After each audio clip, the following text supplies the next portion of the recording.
ഇറാന്റെ 17th wave of combined attack ഞങ്ങളിപ്പോ ചെയ്ത് അവസാനിപ്പിച്ചു. ഇതാണ് ഇപ്പോ ഇറാൻ നൽകിയിട്ടുള്ള ഒരു അപ്ഡേറ്റ്. ഈ ഒരു 17th wave of operation true promise 3 ഇത് ഹൈഫ നഗരത്തെ പൂർണ്ണമായും ഇല്ലാതാക്കിയിട്ടുണ്ട്.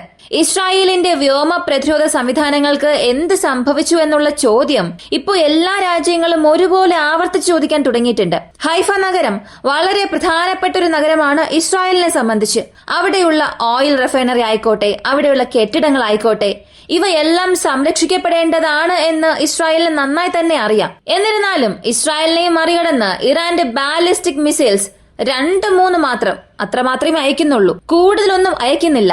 എന്നാൽ ഇങ്ങനെയുള്ള മിസൈൽസ് പോലും അവിടെ ചെന്ന് കൃത്യമായി ആ ടാർഗറ്റിനെ അച്ചീവ് ചെയ്യുന്നു എന്നൊക്കെ പറയുമ്പോൾ ഇസ്രായേലിന് ഇതൊരു വലിയ പ്രതിസന്ധി തന്നെയാണ്. ഇതിലിപ്പോ ചൈനയും ജോയിൻ ചെയ്യാൻ ശ്രമിച്ചുകൊണ്ടിരിക്കുകയാണ്. അമേരിക്ക 2 ആഴ്ചയിൽ തീരുമാനം എടുക്കും എന്ന് പറഞ്ഞു. എന്നാൽ ഇസ്രായേലിനെ വിളിച്ചിട്ട് റെഡ് ലൈൻ ക്രോസ് ചെയ്യുകയാണെങ്കിൽ നിങ്ങൾക്ക് അനുയോജ്യമായ തീരുമാനങ്ങൾ നിങ്ങൾ എടുക്കുക എന്നും പറഞ്ഞിട്ടുണ്ട്. 10 കാർഗോ വിമാനങ്ങൾ ഇപ്പോ ഇസ്രായേലിലേക്ക് വന്നിട്ടുണ്ട്. അതുപോലെ തന്നെ ബ്രിട്ടനിൽ നിന്നുമെല്ലാം വ്യോമസേനയും കളമിറക്കിയിരിക്കുകയാണ് അമേരിക്ക. എന്തൊക്കെ സംഭവിച്ചു എന്നുള്ളത് ഈ ഒരു വീഡിയോയിലൂടെ വിശദമായി അറിയാം.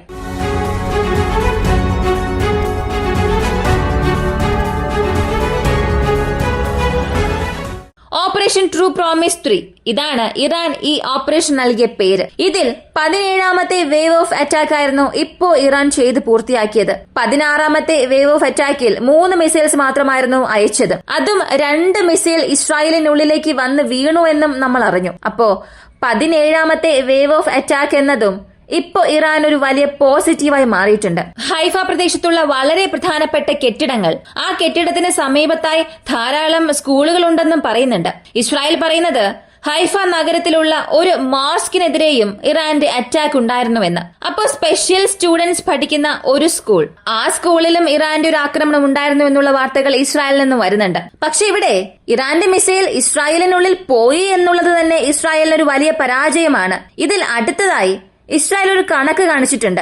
8 ദിവസമായി യുദ്ധം തുടങ്ങിയിട്ട് ഈ 8 ദിവസത്തിൽ ആകെ 520 മിസൈൽസ് ഇറാൻ അയച്ചു. അതിൽ 25 മിസൈൽസ് ഇസ്രായേലിനുള്ളിൽ വന്ന് വീണു എന്നുമുള്ള ഒരു കണക്കാണ് ഇസ്രായേൽ കാണിച്ചത്.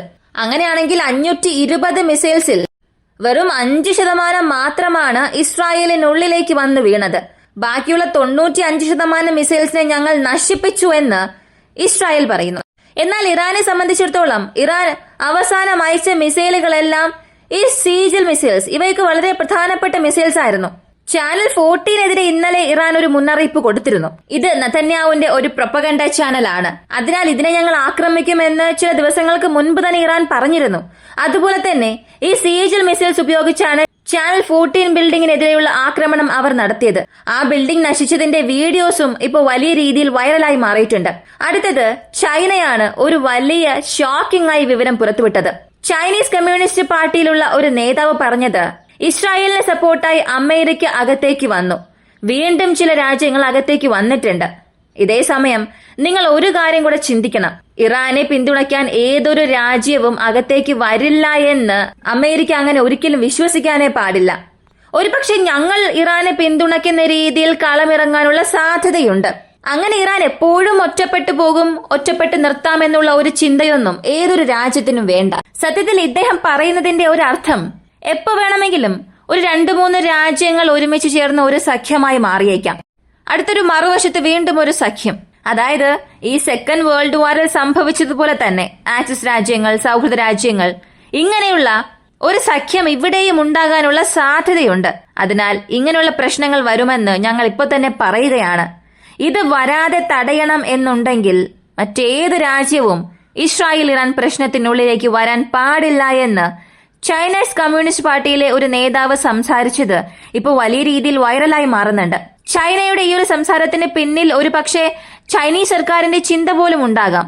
കാരണം ചൈനീസ് സർക്കാരിനെ എതിർത്ത് അവിടെയുള്ള ഈ കമ്മ്യൂണിസ്റ്റ് പാർട്ടികളുടെ നേതാക്കൾക്ക് ഒരു വാക്ക് പോലും സംസാരിക്കാൻ സാധിക്കില്ല. അപ്പോ ഇന്റേണലായി അവർക്കുള്ളിൽ എന്തെങ്കിലും ഒരു ഡിസ്കഷൻസ് സംഭവിച്ചിട്ടുണ്ടാകണം. അതിൽ ഇറാന് നമ്മൾ സപ്പോർട്ട് നൽകണം എന്നുള്ള ഒരു തീരുമാനവും അവർ എടുത്തിട്ടുണ്ടാകാം. ഗ്ലോബലായി ഇപ്പോ ഇറാനെ നമ്മൾ സപ്പോർട്ട് ചെയ്യുകയാണെങ്കിൽ വലിയ രീതിയിൽ അമേരിക്കയെ വീഴ്ത്താനുള്ള ഒരു സാഹചര്യവും നമുക്ക് ലഭിക്കും. ഇത് ചൈനയ്ക്ക് അറിയാം.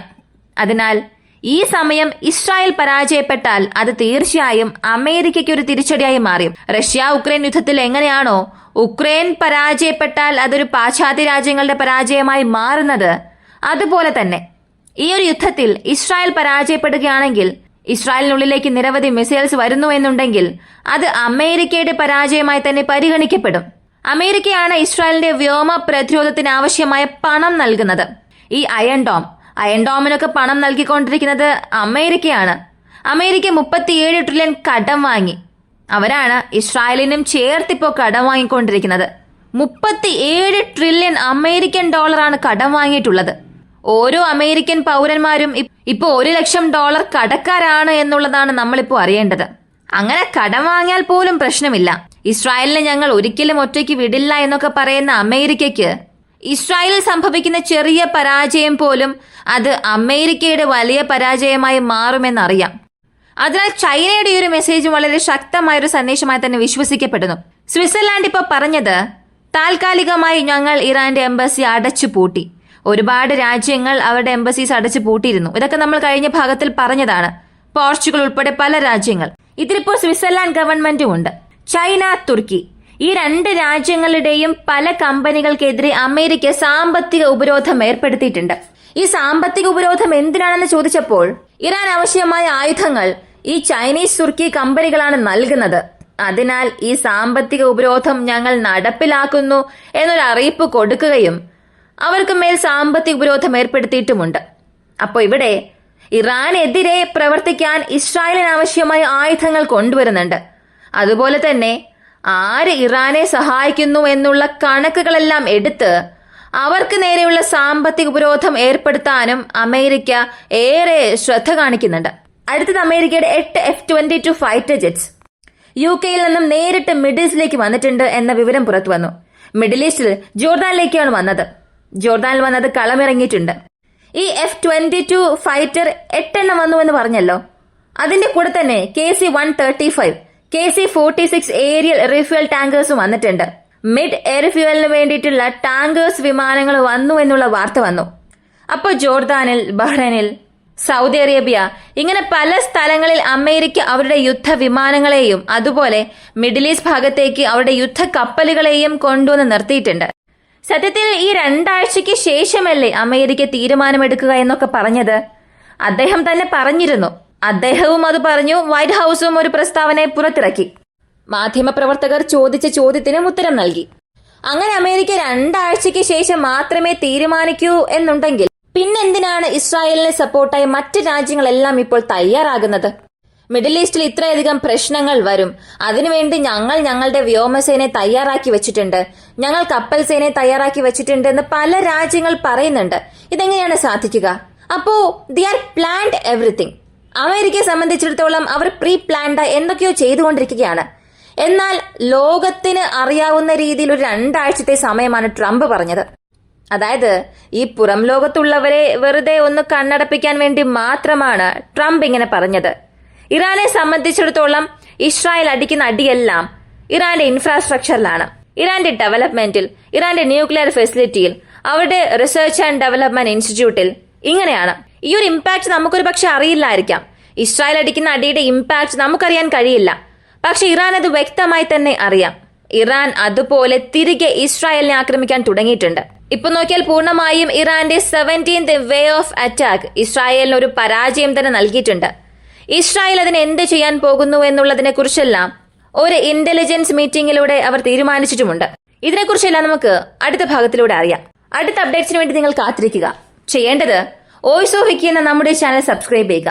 മറ്റൊരു വീഡിയോയുമായി വീണ്ടും കാണാം.